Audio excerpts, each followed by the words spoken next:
এই যে দেখতেছেন নিচে লোকগুলি বসে আছে, সাথে গাড়ি বস্তা নিয়ে, তো ব্যাগ ট্যাগ নিয়ে বসে আছে। তারা মূলত সাপ্লাইয়ের লোক।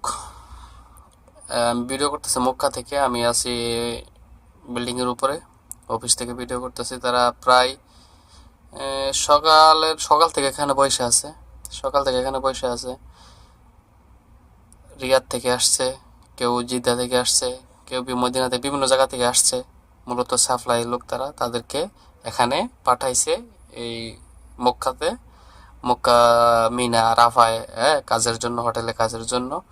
তো এরা এখানে 3 মাস হয়তো করতে পারবো, 3 মাস পরে আবার অন্য জায়গায়, আবার 3 মাস পরে অন্য জায়গায়, এইভাবে সাপ্লাইদের সৌদি আরবে দৌড়াদৌড়ি করতে হয়, পুরো সৌদি আরব দৌড়াদৌড়ি করতে হয় তাদের।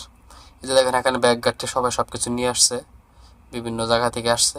হয়তো এখানে মক্কা সিজনাল কাম, মক্কা যখন হজ আসে 3 মাসের জন্য, 2.5 মাসের জন্য, 2 মাসের জন্য সিজনাল কাম থাকে। হ্যাঁ, বেশিরভাগ 2 মাসের জন্য থাকে। তো 2 মাস কাজ করে তারা আবার এখান থেকে চলে যায় তুইব, আবার কে কোথায় যায়। তো এই সাপ্লাইয়ের অবস্থা। তো আপনারা যারা দেশে আসবেন, খুব বুঝে শুনে আসবেন, কারণ এখন সৌদি আরব বিশার ব্যবসা চলতেছে, হরদমে বিশার ব্যবসা চলতেছে, কঠিনভাবে বিশার ব্যবসা চলতেছে। প্রত্যেকটা সৌদি ভিসা তুলে তুলে বিক্রি করে, এবং বাঙালিরা সেই ভিসা নিয়ে বাংলাদেশে ট্রাভেলস বাংলাদেশ থেকে লোক জোগাড় করে দেশে পাঠায়। কিন্তু কাজের কোনো, হ্যাঁ, কথার সাথে কাজের মিল পাবেন না। এবং কাগজে কলমে কাজ আছে, কোম্পানি আছে, কিন্তু বাস্তবে আপনি কোনো কাজ খুঁজে পাইবেন না। এই হলো সৌদি আরবের অবস্থা, কারণ সৌদি আরব এখন বিশার ব্যবসার অবস্থা চলতেছে। দেখেন তারা এই সকাল থেকে বসে আছে অপেক্ষায়, মানে কখন তাদেরকে কাজে নিবে, কোনো জানাশোনা নাই। হ্যাঁ, উপরে অফিস, তারা নিচে বসে আছে, তাদেরকে অফিসের মধ্যে এইসব বসায় নেই, তাদেরকে নিচে বাইরে বসাইতে রাখছে।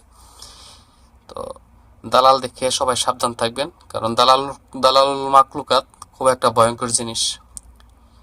ঠিক আছে, দালাল দালালুল মাকলুকাতের তাদের জন্মেরও ঠিক নেই, তাদের বাবারও পরিচয় ঠিক থাকে না, মায়ের পরিচয় ঠিক থাকে না। তারা হয়েছে এক অন্য জগতে এক প্রাণী।